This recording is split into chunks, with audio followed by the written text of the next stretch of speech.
예.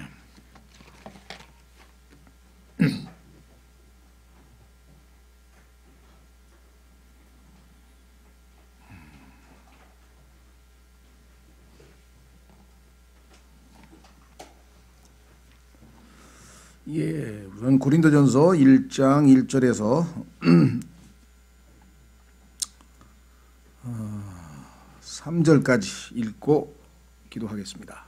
고린도전서 1장 1절에서 3절. 하나님의 뜻으로 말미암아 예수 그리스도의 사도로 부르심을 받은 바울과 우리 형제 소스데네는 고린도에 있는 하나님의 교회 곧 그리스도 예수님 안에서 거룩히 구별되고 성도로 부르심을 받은 자들과 또 각 처에서 예수 그리스도 우리 주 곧 그들과 우리의 주 되신 분의 이름을 부르는 모든 자들에게 편지하노니 하나님 우리 아버지와 주 예수 그리스도로부터 은혜와 평강이 너희에게 있기를 원하노라. 기도하겠습니다.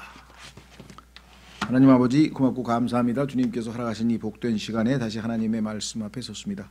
특별히 신약 개론을 저희가 공부할 때 주님께서 주신 27권의 이 신약 성경의 각 권의 특징과 또 기록 목적과 그것의 핵심적인 하나님의 뜻을 저희가 잘 발견하고 이 성경을 읽어갈 때 참 이 성경 공부를 인해서 많은 유익이 되고 도움이 될 수 있기를 간절히 바라옵고 원합니다. 부족한 자가 이 말씀의 사역을 할 때 주님을 신뢰하니 약속하신 대로 능하게 하시고 죄와 명철을 더하시고 주님의 영으로 충만케 하심을 따라 이 사역을 온전히 성취해서 하나님께는 존귀와 영광과 기쁨을 드리고 우리 모두에게 큰 유익과 복을 주시기를 간절히 간구드리고 이 시간을 하나님 아버지 손에 온전히 의탁합니다.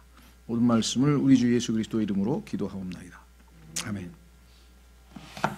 예, 우리는 지난번에 사도행전과 로마서, 사도행전까지가 이제 역사서라고 그랬고요. 로마서는 기본 교리서 중에서 하나님의 복음이라고 하는 주제를 다루고 있는 기본 교리서고, 그 다음에 이제 이 고린도전서, 고린도후서가 나와 있는데, 사실 로마서에 나와 있는 하나님의 말씀대로 우리가 제대로 잘 순종하면 이 고린도전서나 고린도후서에서 일어나는 그러한 많은 문제가 발생하지는 않을 텐데, 보니까 고린도전서, 특히 고린도전서에 보면 영적으로 아직 성장치 못한 그러한 교회에서 벌어지는 온갖 문제들이 여기에 나오는데, 거의 매장에 하나씩 해서 한 15개 정도 이렇게 나오는데, 그 중에서 이 고린도 교회 사람들이 바울에게 한 질문들이 있어요. 예를 들면 그 교회에서 벌어지는 여러 가지 문제에 있어서 도덕적으로 문제가 발생했을 때 어떻게 처리해야 되는가, 또 돈 때문에, 물질 때문에 형제들끼리 또 막 갈등이 생기고 뭐 재판이 걸리고 막 이런 경우는 어떻게 할 건가, 또 결혼, 이혼, 재혼에 대해서는 어떻게 해야 되는가, 그 다음에 음식은, 고기는 특히 우상에 바쳐졌던 그 고기를 먹어도 되는가 안 되는가, 또 그 다음에 주의 만찬을 할 때에 교회 안에서의 무질서를 어떻게 처리해야 되는가, 하나님께서 주신 여러 은사들을 발휘할 때에 그것들이 어떻게 질서 있게 발휘될 수 있는가, 그리고 예수 그리스도의 육체적인 부활에 대한 의심, 뭐 이런 많은 문제를, 질문을 던졌습니다, 바울에게. 그래서 그 바울이 하나님의 말씀으로 이제 그것을 답하는 내용이 나오는데, 이러한 모든 갈등의 배경에는 이들이 영적으로 성숙치 못해서,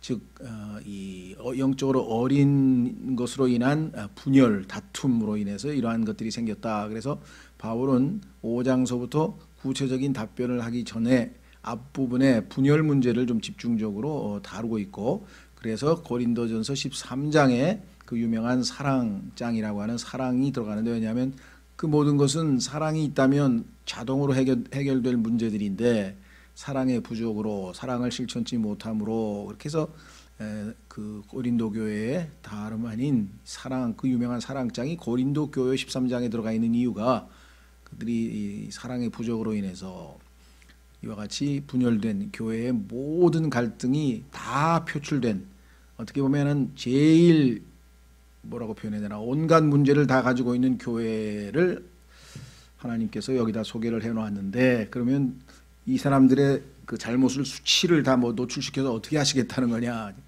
향후 모든 이 땅에 있는 지역 교회들은 성장하는 과정에 있어서 이 성장에는 많은 시간이 걸리죠. 우리가 뭐 뭐를 하나 심어도 그냥 바로 뭐 벼가 되는 게 아니잖아요. 그러니까 오랜 기간에 걸쳐서 성장의 과정이 되어야만 교회가 질서 있고 아름답게 예수님을 표현할 텐데, 그렇지 못하고 중간에 이제 생기는 그러한 문제들에 대해서 어떻게 대처해야 될지를 하나님께서 일종의 우리를 치면 뭐 이 기계 매뉴얼처럼 어떤 문제가 생겼을 때는 어떻게 처리하고 어떤 문제가 생겼을 때는 어떻게 처리하고 그러죠. 우리가 어떤 기계나 뭐 컴퓨터나 이런 걸 사면 고장 나면은 뭐 무슨 고장이 나면은 어떻게 처리하라고 이렇게 매뉴얼에 보면 답이 나와 있듯이 일종의 교회 문제 해결 매뉴얼과 같은 역할을 하는 것이 이 고린도 전서입니다. 그래서 읽어보면 우리 교회도 이런 문제가 있는데 우리 교회도 이런 문제가 있는데 그 누구나 어떤 교회나 다 그런 문제가 있을 수 있어요. 그래서 문제가 있는 게 문제가 아니라 그 문제를 성경적으로 바르게, 그렇죠? 우리가 100% 건강에 아무 문제 없는 사람은 없습니다. 다 조금씩 뭐 면역계에 문제가 있는 사람, 뭐 무슨 체력이 약한 사람, 위가 약한 사람, 뭐 다양한 형태의 문제가 있지만 그걸 어떻게 우리가 영양 보충을 하고 뭐 식이요법을 하고 어떻게든 뭐 좋은 약을 먹고 해서 건강을 잘 지키고 유지하는 게 필요한 거지 100% 완전한 몸을 가지고 있는 사람은 없듯이 교회도 마찬가지. 그래서 우리가 하나님께서 이와 같은 것을 주시고 실제로 있었던 교회지만 그 교회를 통해서 우리가 우리 교회에도 이런 문제가 앞으로 잘못하면 발생할 수도 있겠구나. 그러니까 미리 대비할 수도 있겠고요. 그런 의미에서 이제 고린도전서는 아주 굉장히 의미 있죠. 왜? 로마서대로만 했으면 고린도 교회란 교회가 안 나오겠죠. 근데 로마서에 나와 있는 내용을 우리가 완벽하게 실천하려면은 상당한 영적 성장이 있어야 되고 그러려면 시간이 많이 걸린다는 거죠. 그다음에 이제 고린도 후서는 바울의 개인적인 일종의 자서전과 같은 것입니다. 그래서 바울이 사역자로서 겪었던 개인적으로 많은 어려움들을 거기다가 토로해 놓고 이것을 어떻게 승리해서 이겨냈는가. 그러니까 아마 이 세상에서 그리스도인으로서 가장 힘든 인생, 어렵고 고통스럽고 힘든 인생을 산 것이 바울인데, 그럼에도 불구하고 하나님께 충성해서 아주 이 승리한, 그죠? 하나님 보시기에 아주 훌륭하고 승리하는 그러한 그리스도인의 삶을 살았다. 그러니까 얼핏 보면 바울이 고생한 얘기만 잔뜩 써 있는 것 같지만 반대로 그 고생 가운데, 그 어려움 가운데 하나님께서 어떻게 도우셔서 이것을 이겨냈는가를 우리가 배울 수가 있는 것이죠. 그래서 고린도 후서는 사람들이 좋아하질 않아요. 워낙 바울이 고통스럽고 고난에 대한 얘기가 많다 보니까 동전의 앞면만 보면 그렇죠. 그러나 그 가운데서도 넉넉히 승리할 수 있는 은혜를 주시는 분이 하나님이라는 사실을 안다면 오히려 고린도 후서는 우리에게 크게 유익을 한 거죠. 그렇죠? 예, 그런 면에서는 동전의 앞뒷면을 본다면 고린도 후서의 가치가 정말 대단하다. 그래서 아주 좀 진지하게 진정성이 있게 신앙생활에 임한 사람일수록 고린도 후서의 가치를 좀 제대로 알 수 있다. 이렇게 알려져 있습니다. 사람들이 이렇게 선호하는 책은 당연히 아니겠죠. 힘든 얘기가 많이 나오니까. 자, 그래서 이 두 책의 기본적인 것만 잠깐 말씀을 드렸고, 이제 교재를 통해서 하나하나 읽어가면서 필요한 부분을 좀 설명하도록 하겠습니다. 자, 고린도전서 페이지 여러분 가지고 있는 그 교재를 보시면 설명에 이렇게 나와 있습니다. 바울은 제2차 선교 여행 중, 바울은 3차까지 이제 선교 여행을 했고 마지막에 로마까지 갔는데요. 제2차 선교 여행 중 고린도에서 교회를 세웠습니다. 하나님께서 복음을 전하게 하시고 그들이 모여서 이제 지역 교회가 세워졌습니다. 얼마 후 아폴로가 에베소로부터 고린도로 와서 자신의 뛰어난 말솜씨로 성도들에게 깊은 인상을 남겼습니다. 사도행전에 기록되어 있죠. 와서 정말 많은 사람들에게 성경을 가르쳤는데, 그때 1년에 유대주의자들이 나타났고 율법 추구자들, 율법주의죠. 유대인들이 자신들의 어떤 그 종교적 우월감에 있는 사람들이 이제 나타나서 곧 이어 교회에는 파당이 생겨납니다. 그러니까 그 율법을 좀 선호하는 사람들, 또 자신들이 유대인이라는 것을 과시하고 싶은 사람들은 파당을 지어서 소위 말하면 뭐 우리는 베드로파다, 뭐 파를 하나 만들고 또 이방인들 중에는 우리는 바울파다 뭐 하나 만들고, 또 뭐 아볼로파, 아볼로가 우리 성경 잘 가르쳐줬다 이 아볼로파 하나 만들고, 그랬더니 네 번째 파는 우리는 아무 파도 안 속해, 우리는 그리스도파다. 그 자기들도 또 그리스도파도 하나 만들고, 이 결국은 우리나라의 사색당파처럼 옛날 우리 조선시대 사색당파처럼 여기도 이렇게 사색당파가 생겨나게 됐는데, 이런 것이 바로 영적으로 어리기 때문에 그렇다. 어린애들 보면 맨날 파당 짓잖아요, 그죠? 뭐 일진애가 어쩌고 뭔파는 어쩌고 막 자기들끼리 막 하는 거나 마찬가지. 그래서 성령께서 하나 되게 하신 것을 힘써 지키라고 하는 그러한 이 하나님의 뜻을 거스른 채 이와 같은 이 참 어린아이 같은 모습을 보였다. 물론 이외에도 이미 다른 위험들이 있었습니다. 여러 가지 어려움들이 있었었죠. 사실 고린도는 고대의 도시들 중 가장 타락한 도시 중 하나였습니다. 고린도라고 하는 도시가 당시에 소위 말하면 그 문화적인 그런 분위기나 이런 것들이 굉장히 아주 뭐라고 표현해야 되나요? 좀 문화적으로 뭐 율락가도 많고, 하여간 뭐 누가 봐도 여기 오면은 쉽게 타락해 버릴 수 없을 것 같은 그런 도시들. 지금의 뭐 샌프란시스코 같은 또는 뉴올리언스 같은 미국의 도시들도 보면 아주 그런 이 유흥가, 환락가 뭐 이런 데가 많고 이런 도시였기 때문에 여기에서 구원받은 사람들은 과거가 다 그런 문화 속에서 익숙하게 살던 사람들이 회개하고 예수님을 믿기는 믿었지만 언제든 그와 같은 옛 성품이 튀어나올 수 있는 그런 가능성이 항상 있었던 교회였다는 것, 그걸 좀 염두에 두시면 되겠죠. 문제는 고린도 성도들이 바울보다 이 문제에 대해 훨씬 관용적 태도를 갖고 있었다는 것입니다. 하나님의 말씀에 의하면 전혀 용납할 수 없고, 그와 같은 짓을 한 사람들은 반드시 교회에서 내쫓아서 교회를 다른 사람들에게 이 타락된 문화가 전염되면 안 되잖아요. 그래서 치리를 해야 되고 쫓아내야 되는데, 뭐 그거 뭐 예전에 우리 다 하던 거 아니야, 뭐 이런 식의 아주 별 어떤 이 하나님의 말씀을 단호하게 엄격하게 적용하는 게 아니라 관용적인 태도를 가지고 있었다. 그래서 바울이 거기에 굉장히 질책했죠. 어떻게 그런 사람들을 교회에 놔뒀느냐, 당장 그들을 쫓아내지 못하고 하나님의 교회가 더럽혀지는 걸 생각하지 않느냐. 그들 중에서 가장 심각한 거는 여기 뭐 굉장히 많았어요, 그런 일이. 근데 그 중에서도 이제 성경에 언급된 걸 보면 우리가 지금 쉽게 입에 담기도 그렇게 좀 민망스러운 그런 정도까지의 아주 타락한 모습인데, 그 중에 하나가 근친상간이에요. 근친상간이는 어떤 사람이 자기 아버지의 첩과 이 소위 말하면 동침을 한 사건이 이 교회 안에서 터진 거예요. 우리가 생각할 때 야, 이거 어떻게 교회에서 이런 일이 터졌나 그랬는데, 그 전에 이미 그런 식의 문화가 있었어서 영적으로 어린 사람이 순간적인 충동을 못 이겨서, 예를 들면 성경에 보면 대표적인 경우가 누가 있었습니까? 롯, 여러분 잘 아시는 롯 있었죠? 예. 롯도 자기 두 딸이 아버지에게 술을 먹이고 자손을 뭐 대를 잇기 위해서 그런 아주 근친상간의 전형적인 모습이었고, 그 후손이 암만, 모압, 그다음에 암몬 족속인데 그 후손이 지금 현재 요르단이라고 하는 사람들이 살고 있는 지역입니다. 요르단이 바로 그들의 후손이고요. 그 다음에 이스라엘 지파 중에서도 루벤이라고 하는 맏아들이, 그렇죠? 아비의 첩이죠. 그것도 아버지의 첩과 또 이렇게 동침을 해서 그 문제로 인해서 성경에 두고 나오는 겁니다. 자, 아담이 창세기에서 3장에서 죄를 지었을 때의 그 죄성, 그렇죠? 이 죄성이 이제 그 몸에 이제 생기게 됐는데, 그와 같은 죄된 성품, 죄악된 성품의 여러 가지 종류가 있는데, 그 중에는 뭐 폭력, 살인 뭐 이런 것도 있지만 성적인 타락들도 있었어요. 마지막 세대에 가면 예수 그리스도께서 마지막 종말에 대해서 언급하시면서 그때는 어떤 일들이 벌어지느냐, 문화적인 트렌드가 롯의 날과 같고 노아의 날들과 같다 그랬습니다.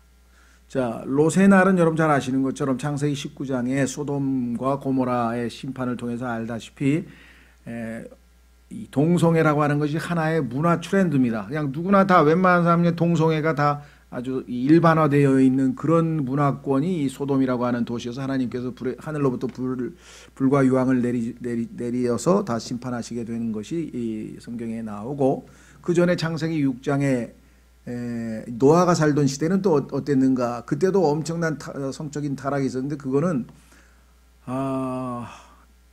하늘에 있는 천사들이 땅에 내려와서 사람의 딸과 혼인을 해서, 우리가 볼 때 좀 그 거인족, 우리가 얘기하는 거인족이라고 하는 희한한 이 돌연변이가 이 땅에 있었다는 것을 우리가 창세기 6장에서 확인을 했고, 또 거기에서는 언급이 안 됐지만 나중에 성경에 가면 레위기로 가면은, 레위기 쪽으로 가게 되면은 하나님께서 금한 것 중에 너희가 가나안 땅으로 가면 이러이러한 짓을 하지 말라 하고 이렇게 쭉 금지 목록에 보면은 거기에 짐승과의 관계가 나와요. 수간이라 그러는데, 이런 얘기가 성경에 나와요. 왜?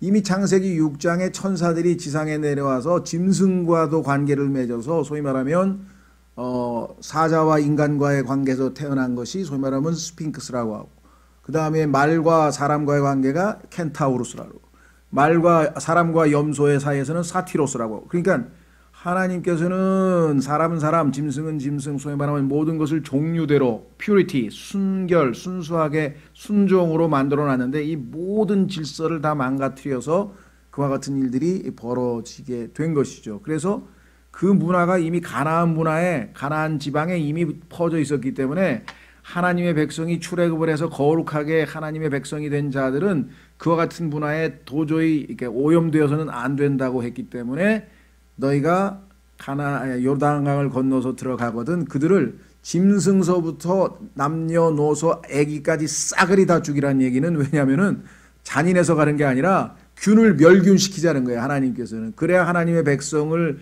거룩하게 보존할 수가 있을 거 아니에요. 그렇죠? 그런데 그것을 순종하지 않았기 때문에 나중에 문제가 발생을 해서 결국은 아시다시피 이 창세기 19장에 나오는 이런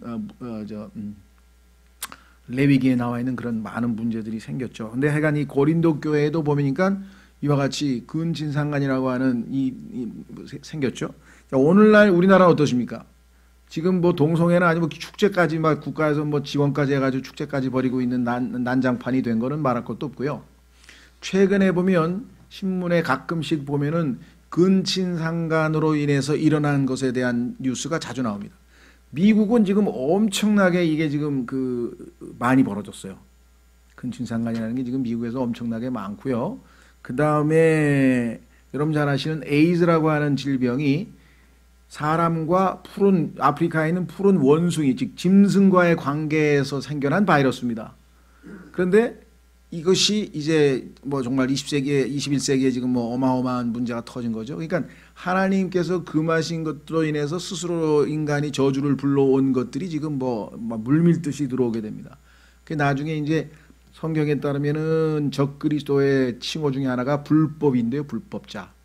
lawlessness, 법을 인정하지 않은 거예요. 그러면 모든 하나님이 정하신 법을 주시는 분의 질서를 다 무너뜨리게 되면 정말 휴거되고 나면 이 지상의 7년간은 완전히 이건 뭐 무정부 상태뿐만 아니라 완전히 뭐 도덕이고 뭐고 없어요. 인간 짐승 구분도 없을 거예요. 아마 엄청난 일들이 벌어지고, 성경에 보면 천사들이 그때 지상에 내려와서 창세기 6장에 있었던 그런 것처럼 사람과 또 이 천사와의 어떤 이 관계에 의해서 이상한 또 이 자이언트가 또 생겨나고 뭐 이런 일들이 지금 예언되어 있는 것을 우리가 성경에서 보게 됩니다. 그래서 우리가 볼 때 야, 이거 고린도 교회가 어떻게 이런 일들이 벌어졌나 싶지만, 그 전에 살고 있던 문화에서 이미 익숙해졌던 것인데 거듭나고 구원을 받아서 지역 교회에서 살았지만 옛 성품이 뛰쳐나오니까 이런 일이 발생했을 때 이 누룩을 빨리 제거하라고 주님께서 명하고 계신 것이 지금 이제 여기 나오죠.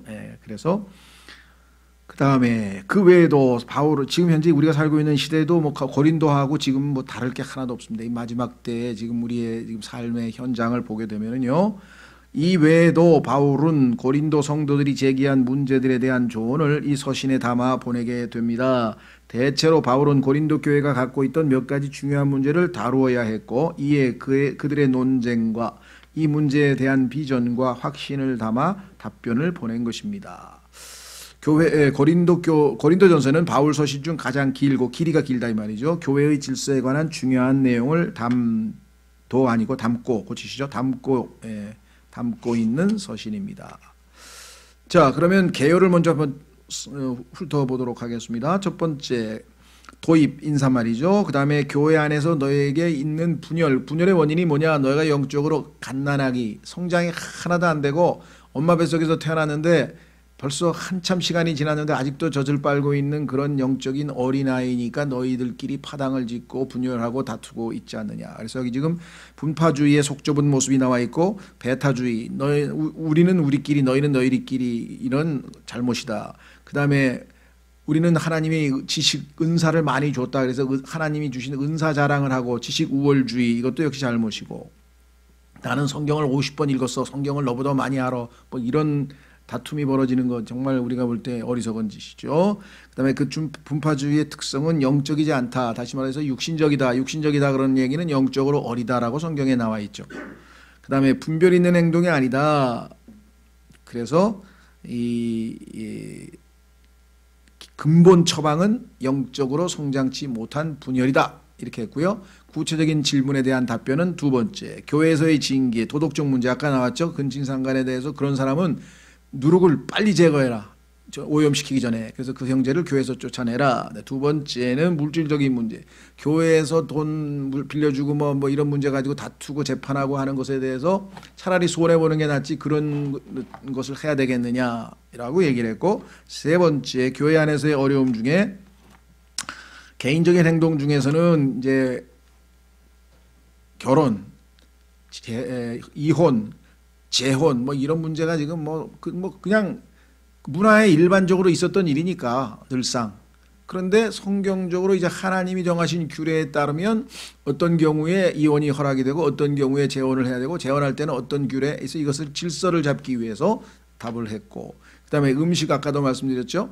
이 당시에는 고기라고 하는 것은 거의 90%가, 거의 100%가 다 우상에다가 제사로 바쳐진 고기가 시중에 나오기 때문에 믿음이 약한 사람은 그걸 먹으면서 이런 거 먹으면 안 되는데, 이런 사람이 있는가 하면 우상 아무것도 아니야, 그거 하나님 하고, 믿음이 강한 사람은 문제가 되지 않지만 믿음이 약한 사람이 그로 인해서 실족하는 문제에 대해서 형제들끼리 그 정도 믿음도 없어 하고 비웃는다든가, 이렇게 되면 믿음이 약한 사람의 믿음을 무너뜨리는 것이 죄다, 이렇게 성경에 또 얘기해요. 바울은 어떤 본을 보였는가? 믿음이 약한 사람의 믿음을 무너뜨리려니 차라리 내가 평생 고기를 안 먹겠다, 내가 내 스스로를 희생하겠다, 이게 사랑이라는 거죠, 진정한 의미에서. 그 다음에 예배 시에 주의 만찬을 할 때 일어나는 무질서, 그 다음에 은사, 하나님이 주신 은사를 발휘하는데 아주 특히 제일 문제가 됐던 게 방언인데요. 이 방언이라고 하는 것이 초대교회에 아직 이 성경이 완성되기 전에는 여기저기서 유대인들을 위한 방언들이 있었는데, 그와 같은 것을 질서 있게 하라. 그래서 그 방언하는 것에 대한 질서에 대한 이야기가 나옵니다. 무질서하게 하지 말라. 그 다음에 교회 안에서의 불신 중에 제일 큰 것은 부활입니다. 부활에 대해서 부인하는 자들이 있다. 그래서 이 문제에 대해서 단호하게 그리스도의 부활과 그리스도인의 부활에 대해서 정확하게 교리적으로, 그래서 바울이 부활에 대한 확고한 교리를 정립한 것이 15장이고, 그 다음에 이제 인사말로 결론으로 끝납니다. 자, 그러면 안으로 들어가서 핵심 구절, 고린도전서의 핵심 구절은 1장 30절에 나와 있습니다. 그러나 너희는 하나님에게서 나서 그리스도 예수님 안에 있고, 예수님은 하나님에게서 나서 우리에게 지혜와 의와 성별과 구속이 되셨으니, 이렇게 나와 있는데 예수님이 우리의 지혜, 의, 성별, 구속이 되신다, 이렇게 얘기되어 있습니다. 자, 그러면 이 한 가지 한 가지씩을 한번 좀 살펴보겠습니다. 왜냐하면 이것이 고린도전서 전체를 관통하고 있는 주제이기 때문에 그렇죠. 첫 번째, 지혜. 바울은 날카로운 문장으로 분파주의의 어리석음을 지적하고 있으며 지혜롭지 못하니까 다투는 거죠. 특히 나는 그리스도께 속하였다라고 말하면서 분파주의가 아닌 채 하는 가증스러운 형태의 파당을 비판하고 있습니다. 너희들은 다 뭐 바울 뭐 게바 누구 파라면서 나는 그리스도파야 하면서 자기는 분파주의가 아닌 척했지만 사실은 그것도 역시 분파주의에 불과하다. 뭐 다른 사람들은 그러면 그리스도파가 아니나요? 다 그리스도로 말미암아 거듭났는데. 그 다음에 바울은 이러한 분열적인 영을 거부하고 자신의 이름이 그 교회 안의 어떤 파당과도 연결되는 것을 원하지 않았습니다. 그리고 그리스도인들이 지성을 숭배하는 것을 잘 알고 있었던 바울은 믿는 자의 사고 구조 안에 있는 그 어떠한 세상적 지혜도 들어있어서는 안 됨을 선언합니다. 그리스 문화는 소위 말하면 철학, 필로소피아, 지혜를 사랑하는 자들이 워낙 많아서 하나님이 주시는 위로부터의 지혜와 인간의 지혜는 다르다는 것을 확실하게 구분해야 된다. 그래서 세상적 지식이 교회 안에서 우월적 지위를 차지해서는 안 된다. 하나님의 지혜는 십자가에서 발견된다. 하나님의 지혜의 중심에는 십자가가 있는 바 이는 유대인들에게는 걸려 넘어지게 하는 것이요 그리스인들에게는 어리석은 것입니다. 그러나 하나님의 지혜는 십자가다. 바울은 분파주의란 육신적인 그리스도인의 모습이요 그리스도의 심판석을 내다본다면 그리스도인은 사람을 사랑하는 어리석은 짓을 멈추고 하나님께서 받으실 만한 삶을 살기 시작해야 한다. 빨리 영적으로 잘 성장하고 사람을 자랑하고 높이는 대신에 하나님을 자랑하고 높여야 된다. 이렇게 해서 영적 성장에 대한 권면을 첫 번째 3장까지 해서 지금 하고 있는 모습을 보게 되고요. 두 번째, 부도덕한 지금 의롭지 못한 삶을 살고 있죠. 많은 고린도 사람들 중에서. 그래서 이 문제에 대해서 언급을 하죠. 파당과 세상적 지혜를 꾸짖고 난 후 바울은 고린도 교회에 있던 끔찍한 부도덕에 대해 지적합니다. 그는 그러한 죄를 지은 형제를 겨냥해서 강력한 행동을 취할 것을 요구하였습니다. 그리고 나서 어째서 형제들 간의 분쟁을 해결하고자 세상 법정을 이용했는지 책망하고, 성경을 피면 두 형제 중에서 누가 잘못했는지 쉽게 알 수 있는데 왜 그것을 재판까지 세상 법정까지 가서 하나님의 교회를 모독하느냐, 이렇게 성경에서 이 얘기를 하고 있죠. 그래서 교회 안에서 누구든지 성경 펴서 결론을 내려라. 그 다음에 그런 경우 성도란 오히려 손해를 보는 것이 낫다고 권면합니다. 아까 말씀드렸죠. 만약에 한쪽이 끝까지 우기면 차라리 손해보는 게 낫다. 하나님께서 거기에 대해서 보상하실 것이다. 그는 그리스도의 의의가 모든 도덕적 죄에 대한 실질적인 해결 책임을 결론적으로 제시합니다. 그래서 모든 누룩들을 빨리 제거하라. 삶에서의 죄악들을 제거해서 교회가 거룩한 모습을 유지해야 된다. 예. 그 다음에 세 번째, 성별. 하나님 앞에서 거룩한 삶을 살아야 되는데 교회 안의 무질서를 다룬 바울은 고린도 성도들이 제기한 질문들에 답변합니다. 자, 하나님은 하나님 방식의 규례가 있죠.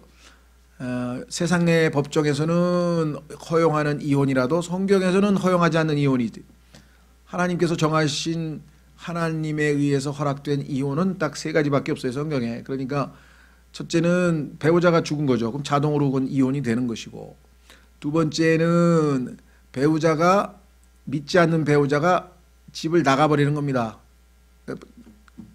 가정을 버리고 나가버렸어요. 그럼 자동으로 이혼이 되는 거고, 세 번째는 배우자가 불륜을 저질렀을 때에는 이혼을 요구할 수 있습니다. 그건 약속을 먼저 본인이 깼기 때문에. 그 세 가지 이외의 문제에 대해서는 원칙적으로 이혼이 허락이 안 돼요.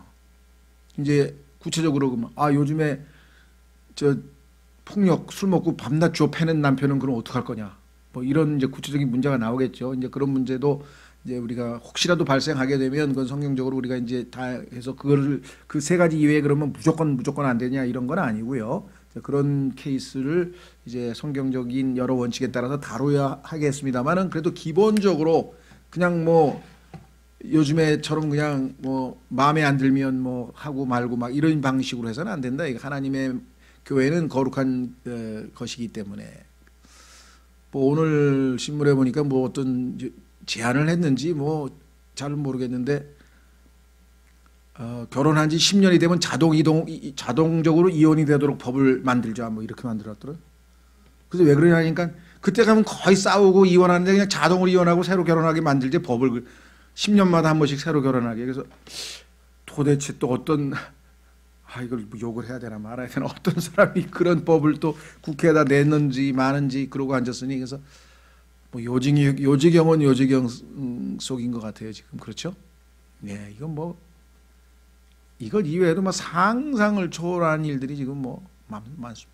여기서 그런 얘기를 길게 할 수는 없고, 그러니까 성별. 그래서 결혼에 있어서는 어떻게 성별 행동을 취할 수 있는지 실제적 방안을 제시했고, 우상에게 바쳐진 후 시장에서 판매되기 위에 나온 고기를 먹는 예민한 문제를 다룹니다. 그 당시에는 굉장히 예민하죠. 왜 거듭난 사람이 우상에게 바쳐진 고기를 먹어도 되느냐, 뭐 이게 얼마나 당시에는 심각한 문제였겠어요. 오늘날 우리야 그런 고기가 아니니까 정상적인 절차를 밟아서 이 도축관에서 다 하는 거지만 옛날은 그게 아니었죠.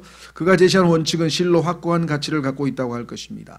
교회 안에서의 여자의 위치, 자 남녀 우월의 관계가 아니라 하나님이 정하신 위치의 문제, 주의 만찬에서의 무질서, 은사의 남용 등이 성별과 관련해서 차례로 다루어지고 있습니다. 예를 들면 은사는 사랑 안에서 행사되어야 한다는 것입니다. 그래서 고린도전서 13장이 들어갔다 그랬죠. 바울은 이 서신서의 한 부분 전체를 사랑을 저기 내리는 데 할애하였습니다. 그게 13장이죠.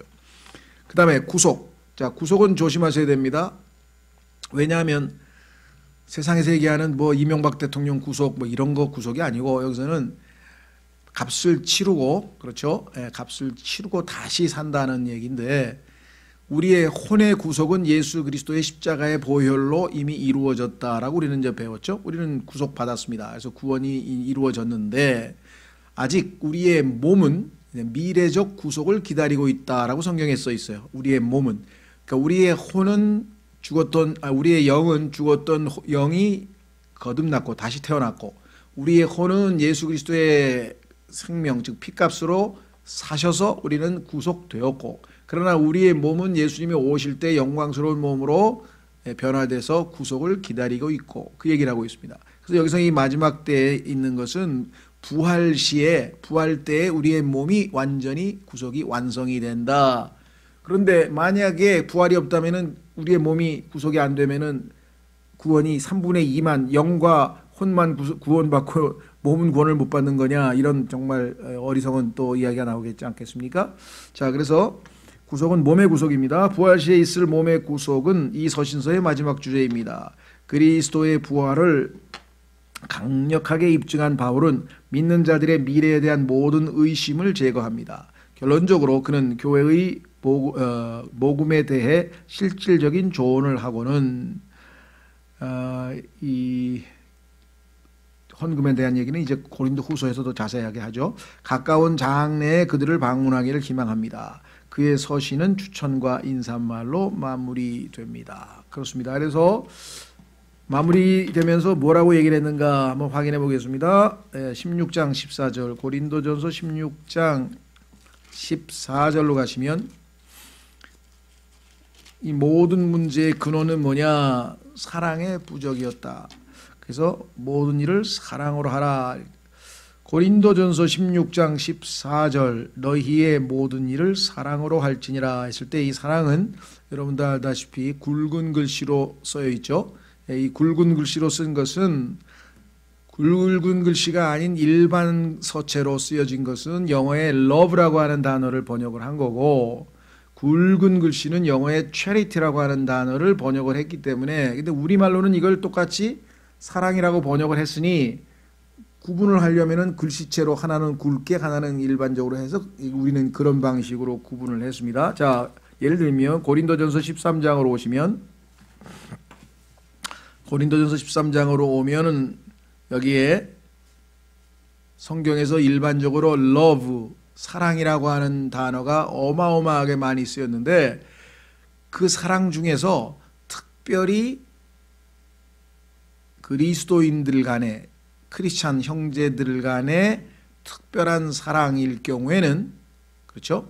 일반적인 보편적인 사랑이 아니라 그리스도인 형제 사랑, 크리스찬 형제 사랑이라고 하는 경우에는 킹제임스 성경에서 이것을 charity라고 하는 단어로 번역을 했다. 그러니까 하나님의 의도는 그리스도인들의 형제 사랑은 다른 어떤 사랑들보다도 특별하다는 것을 강조하기 위해서 다른 단어를 썼어요. 러브란 단어를 쓰지 않고. 그러니까 이건 킹제임 성경에서만 얻을 수 있는 향상된 계시죠. 다른 성경에서는 이런 게 안 나오니까. 왜? 다 그냥 똑같이 사랑이라고 했으니까. 그러나 하나님의 의도는 이거는 특별한 사랑이기 때문에 러브라고 그렇게 쓸 수 없다. 다른 사랑이에요. 근데 이 charity란 단어가 현대 영어에서는 구제라고 하는 뜻으로 씁니다. 구제. 가난한 사람에게 우리가 돈으로 도와주는 거 있죠. 구제 헌금이라고 할 때 구제. 그래서 charity라고 하는 단어가 지금은 charity는 우리는 그리스도인의 형제 사랑이라는 의미로 성경에서 사용했습니다만 일반 사회에서는 예를 들면 어려운 사람들, 가난한 사람들 연말연시에 구제하는데 그것을 사랑이라고 그래요. charity라고 그래요. 근데 그 의미가 잘못된 건 아니에요. 왜냐하면 성경에서 말씀하시는 사랑은 항상 실질적으로 뭔가를 주는 사랑이기 때문에 그 의미가 그래도 어느 정도 살려진 것이죠. 자, 그래서 고린도전서 13장에 보면은 내가 사람들의 언어들과 천사들의 언어들로 말할지라도 사랑이 없으면 할 때 그 사랑 보면은 2절부터 쫙 계속해서 마지막 13절까지 다 굵은 글씨로 써 있죠. 그렇죠? 자, 여러분이 영어 킹제임 성경으로 공부하면 이 사랑은 일반적인 글씨로 쓰여 있는 사랑과는 다르게 하나님께서 뭔가 더 강조하고 싶으셔서 우리에게 알려주시는 사랑이구나. 그래서 그 사랑은 고린도전서 13장에 다 정의가 내려졌어요. 사랑은 하면서 나오잖아요. 오래 참고 친절하며 사랑은 시기하지 아니하면서 쭉. 그렇죠. 그래서 이거는 정말 깊이 묵상하고 이것이 바로 하나님이 우리 그리스도인들끼리 형제 사랑을 하라고 하실 때 원하시고 기대했던 그러한 사랑이구나 라는 것을 우리가 알 수 있고요. 고린도전서의 그 유명한 사랑이 왜 이 제일 타락하고 제일 형편없는 교회에 왜 하나님께서 이걸 썼겠어요? 너희가 그렇게 제일 타락하고 형편없는 교회가 된 이유가 뭐야? 사랑이 없어서 그런 거 아니야. 그러니까 너에게 필요한 거는 사랑이야. 구체적으로 뭐 결혼 문제, 이혼 문제, 뭐 여러 가지 문제들에서 답변을 하기는 하나 그 전에 너에게 가장 필요한 것은 무엇이다? 사랑이다 이거죠. 그렇죠? 근데 사랑은요 얼마만큼 수준이 높은 건가 한번 보세요. 베드로후서에 가면요,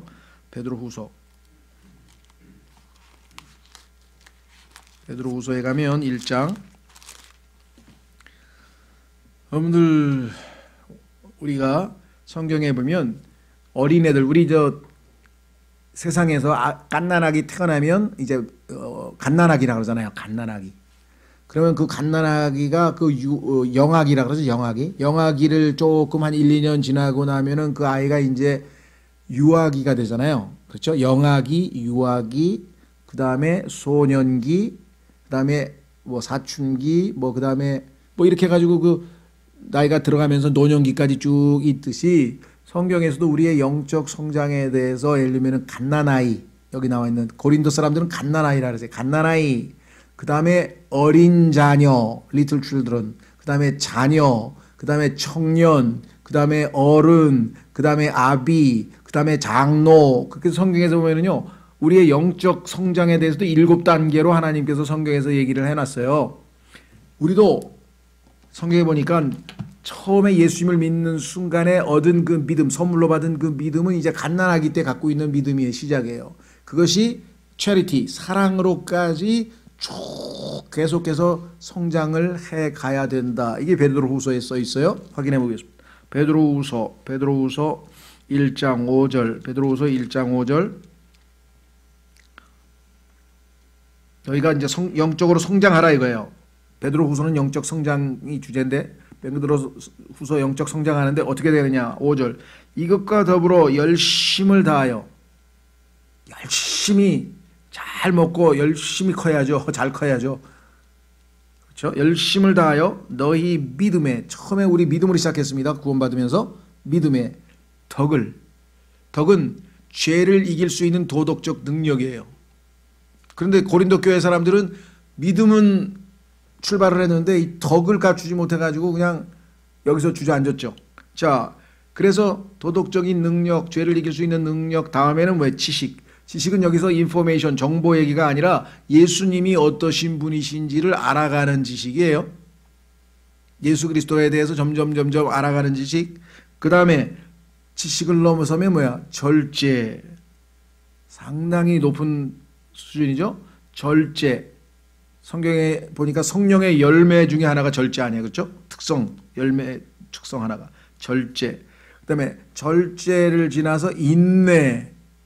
그다음에는 인내의 경건. 경건은 우리의 삶이 하나님과 코드가 맞는 라이프 스타일이 하나님 스타일로 사는 걸 경건이라 그러는데, 그 경건을 넘어서야 형제의 친절. 형식적인 게 아니라 진정한 마음에서 예수 그리스도가 나도 생명을 주셨고 저 형제에게도 생명을 주셨구나. 내가 저 형제를 예수님 대하듯이 친절하게 대해야 되겠다. 그 다음에 마지막이 뭐예요? 형제의 친절의 마지막 최고 수준의 영적 성숙 단계가 뭐예요? charity. 사랑을 더하라. 더하기 더하기 더하기 더하기 더하기. 영적 성장은 플러스 인생이 마이너스 아니고 계속 더하는데 나중에 사랑을 더하라. 그만큼 이 사랑이라는 것이 자기 희생인데, 어린애가 희생하는 거 봤습니까? 엄마 나 배고파, 아이 나 추워, 아이 나 돈 줘, 나 계속 어린애 말에서는 거의 나야 나. 그게 지금 갓난아기의 모습이야.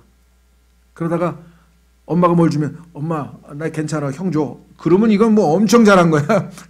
형 주라는 소리 나오면 뭐 정말 영적으로 뭐 한참 나보다 다른 사람을 먼저, 그게 빌립보서에 나오잖아요. 남을 나보다 더 낫다.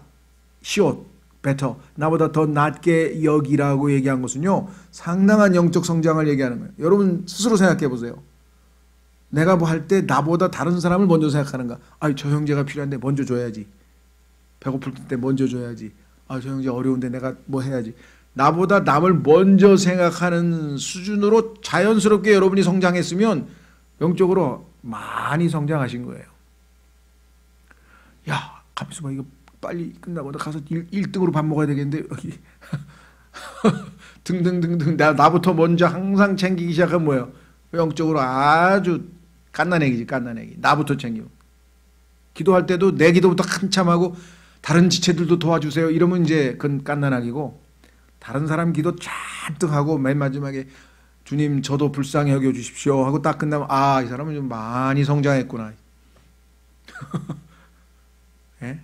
자, 그래서 고린도 교회의 근본 문제는 영적으로 갓난아기로 계속 젖만 먹고 있는 거예요. 잘하질 않아요. 잘하질 않아요. 네? 한 구절 찾고 고린도 후서로 넘어가겠습니다. 히브리서에 바로 이 고린도 교회 사람들의 상태에 대해서 하나님께서 히브리서에다 써놨어요. 히브리서 5장. 물론 고린도전서 3장에도 써 있어요. 히브리서 5장이 더 정확하게 한번 보십시오. 뭐라 그래요?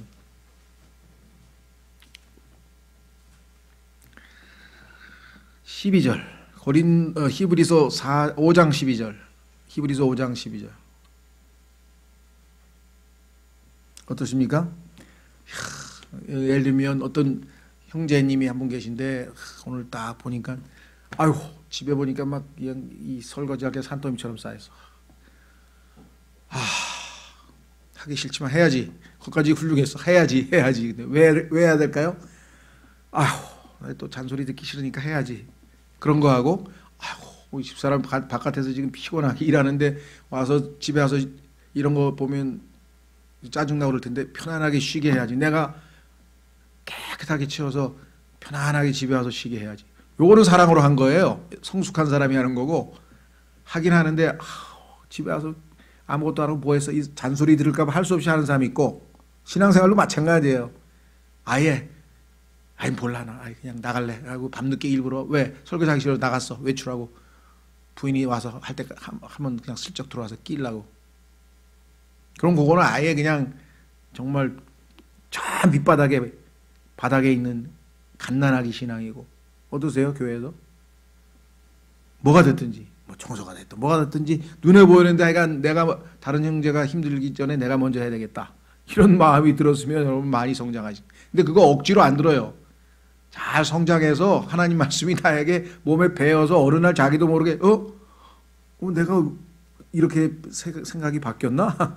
이게 하나님의 작품이죠. 자, 히브리서 5장 12절. 시간으로 보건대 너 신앙생활한 지 한참 됐어.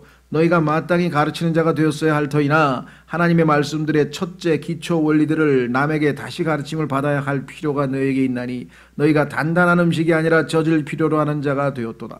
젖을 사용하는 자마다 갓난아이므로 의의 말씀에 능숙하지 못하니라. 그러나 단단한 음식은 장성한 자들에게 속하나니 그들은 그것을 사용하여 자기 감각들을 단련시킴으로 선악을 분별하느니라. 단련이 exercise예요. exercise. 훈련, 단련, 운동 열심히 하면 근육이 튼튼해지고 막 영적으로도 마찬가지예요. 하나님 말씀으로 막 고난도 당하고 막 박해도 당하고 많은 어려움을 겪으면 막 영적으로도 굉장히 강건해지겠죠. 자, 하여간 그래서 이 고린도 전서에 대해서 살펴봐. 고린도 후서는 교재로 갑니다. 고린도 후서. 말씀드린 것처럼 바울의 자서전이라 그랬어요.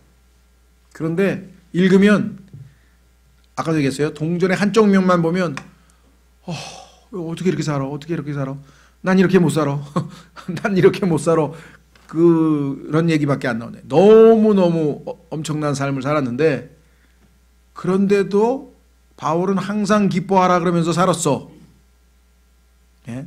복음을 전하다가 돌로 얻어 터져서 막 얼굴에 피가 나고 그러는데 감옥에 들어가가지고 하나님 복음 전하는 사람 이렇게 비참하게 만드실 수 있습니까? 이게 아니고 우리 같은 자가 예수님처럼 하나님을 위해서 이런 고난을 당하는 은혜를 베푸셨으니 감사하다고 하나님께 감사하면서 찬송을 불렀다니까요. 바울의 고난에 초점을 맞추지 말고 그런 상황에서도 이렇게 대처할 수 있는 성숙하게 바울을 하나님이 작품으로 만들어 놨잖아요. 하나님의 솜씨를 보고 믿음을 가지라 이 말. 이야, 바울이요 성경에 보면 엄청 다혈질이에요. 뭐 예수 믿는 놈들 내 다 죽여버리겠어. 어디 가서 그래가지고 가가지고 영장 받아가지고 다 그냥 쳐내버린다고 막 흥분하고 가던 게 바울입니다. 대제사장한테도 네가 하면서 막 대제사장에 막 따귀를 그냥 어디서 율법을 어기냐 그러면서 막 따귀를 갈기는 사람이 바울이에요. 엄청나게 다혈질인데 예수님에 의해서 변해가지고 정말 그죠? 이 사랑장 같은 것도 보면 놀랍죠. 자, 어쨌거나 고린도 후서로 가면 교대 바울이 기록해 보낸 고린도 전서는 전반적으로 좋은 성과를 얻었습니다. 바울이 노심초사했어요. 왜? 자기가 쓴 게 아니라 하나님께서 써보내라 그래서 써보냈는데 내용이 엄청 강력했어. 너희 이것밖에 안 돼? 너희 영적으로 이렇게 어려? 너희 지금 하면서 내용이 엄청 강하니까 형제들한테 그거 웬만큼 정령 충만하지 않고서 막 그렇게 쉽게 할 수 있는 소리가 아니잖아요. 그래서 마음이 무거운 거예요. 야, 이걸 형제들이 이렇게 센 하나님의 어떤 책망을 듣고 어떻게 반응할 것인가 하고 걱정을 했는데 하나님께서 은혜를 주셔서 이 사람들이 우리가 잘못했어. 하나님께서 이렇게 책망하는 우리 빨리 회개하자. 그리고 반응이 좋게 나왔어요. 다행히 여기 나왔죠. 예를 들면 그 부도덕한 형제는 교제에서부터 축출되었고 깊이 있게 회개했습니다. 나중에 이 사람이 또 회개를 했어요. 그럼에도 교회 안에서 목소리를 내고 있던 소수의 사람들은 여전히 바울을 대적해 분쟁을 야기시키고 있었습니다. 예를 들면 한 7, 80%는 바울을 통한 하나님의 말씀 고린도전서를 듣고 정신 차리자, 우리 빨리 회개하고 하나님 앞에 새롭게 출발하자 이렇게 했는데 꼭 삐딱한 사람도 있잖아요. 야, 바울 지가 뭔데 우리 고린도 교회 출신이야 지가? 아니 뭔데 우리한테 뭐 이래라 저래라 판나라 콩나라 왜 그러는 거야 왜? 이런 사람이 있었을 거 아니에요. 그럼 옆에다 그래 맞아 하면서 또 동조한 사람이 있었을 거 아니에요. 그렇죠? 이런 삐딱한 사람들이 또 있었어요. 예, 그래서 이 사람들을 대상으로 또 하나님께서 강력하게 또 이제 이런 사람들이 있으면 이 삐딱하고 반역의 영은요 점점 번져가잖아요. 또 옆으로. 자, 그래서 어떻게 했는가? 이들은 바울의 사도직에 도전하고, 아니 당신은 12사도도 아닌데 자꾸만 왜 그러냐 이런 사람도 있었을 거죠. 그를 비방하는 공격을 일삼고 있었습니다. 그들은 바울을 변덕스럽다, 이랬다 저랬다 하고 말이야, 온다 그랬다가 안 오고 말이야. 왜 안 왔어요? 나중에 보면 아시지만 간다 그랬는데 늦춘 거야. 왜? 지금 가면 서로 민망스럽잖아요. 이렇게 강력하게 막 야단을 쳤는데 여러분들은 친구하고 싸우고 그 다음날 히히거리고 만날 수 있나요? 이게 좀 한참 좀 지나가지고 뭔가 가라앉고 나서 그렇죠. 서로가 좀 차분하게 그렇죠. 네. 근데 우리 집사람은 그래. 나하고 싸우고 나면 조금 있다가 남자가 치사하게 삐졌다 그러고 막 당장 화해하자 그러는데 나는 그게 안 돼. 그래서 내가 이틀만 기다려. 마음을 가라앉히고 기도하고 이틀만 좀 기다려. 예. 왜, 뭐, 남자가 치사하게, 치사하고 말고, 스타일이 그러면 어떻게 해? 어떻게 금방 막 연락에 싸우고, 그냥 그거, 하여간 그것도 쉬운 일은 아닌 것 같아요. 이게 이 사람들도 지금, 뭐 온댔다, 안 온댔다 말이에요. 바울은 지금 마음이, 상처 입었을까봐, 바로 가서 얼굴 보면 서로 불편할까봐 좀 가라앉은 다음에 천천히 가야지. 얼마나 세심한지 몰라요, 또. 자, 그래서 여기 고소했어요. 변덕스럽다. 그 다음에 교만하고 자기 자랑한다고. 뭐 사도를 내세우니 어쩌니 저쩌니. 그 다음에 나약하고 외모가 혐오감을 준다. 밤낮 몸이 아프다 그러지. 아프다 그랬잖아요. 밤낮 어디 아프다 그러고서 뭐 이러니까 나약하고.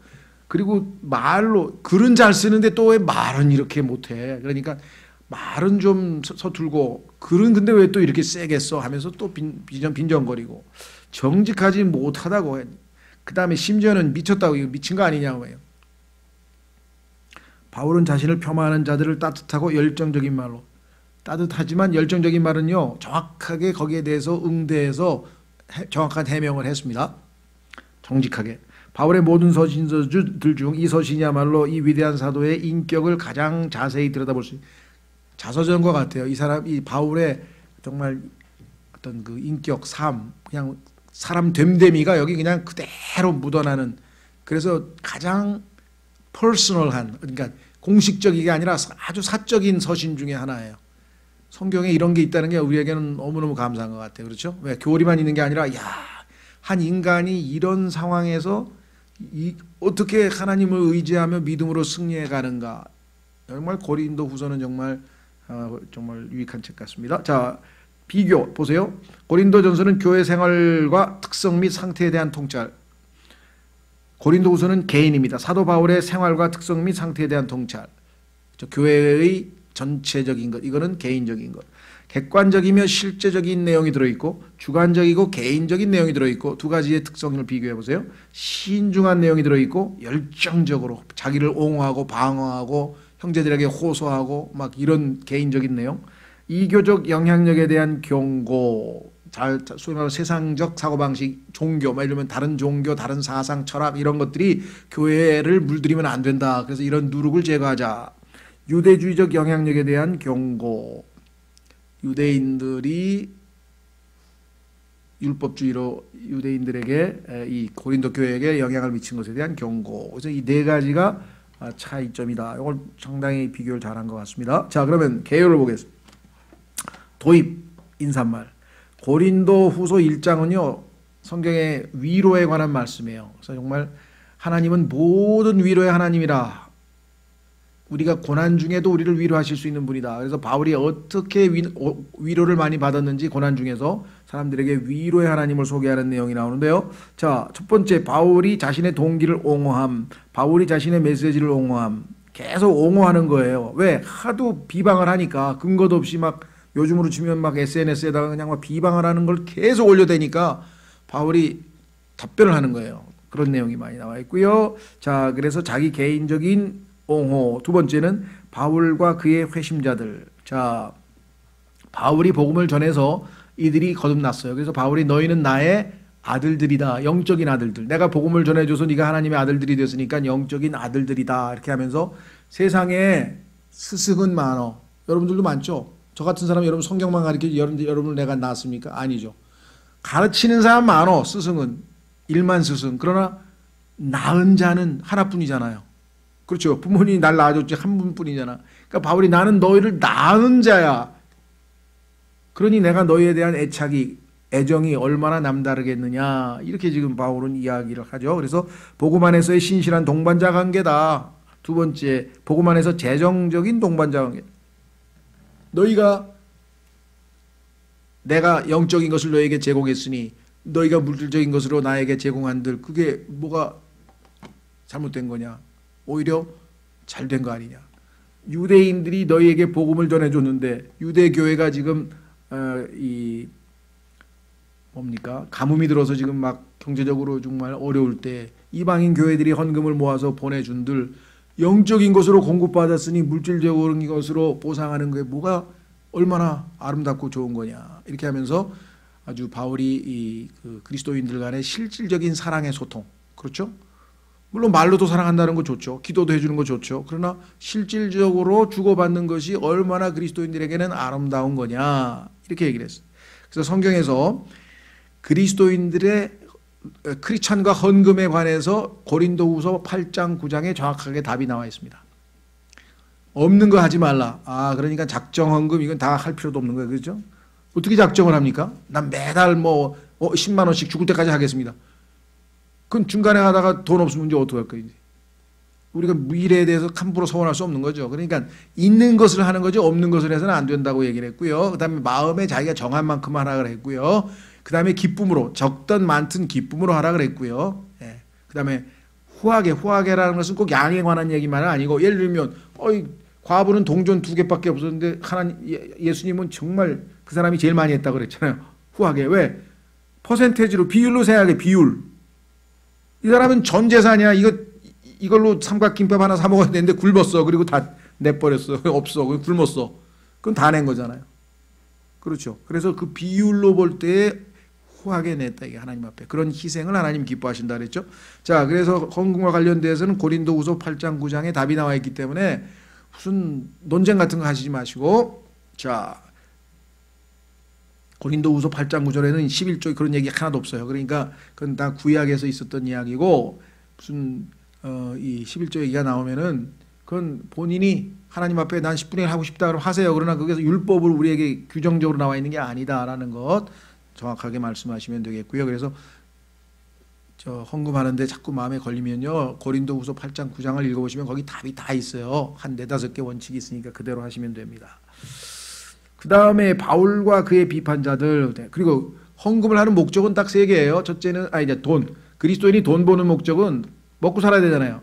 왜? 일해서 먹고 살라고 성경에 써 있잖아요. 남에게 신세지면 안 되니까. 그래서 자기의 먹을 걸 자기가 챙겨야 되니까 일해서 돈 벌어야 되고, 두 번째 돈을 더 벌어야 되는데 벌린 이유가 뭐냐니까 두 번째 사역, 하나님의 말씀에 헌금하기 위해서, 세 번째 가난한 형제 도와주기 위해서. 이 3가지 이외에 성경에서는 돈에 대한 얘기 없어요. 이거 하기 위해서 우리가 열심히 일해서 돈 벌어라.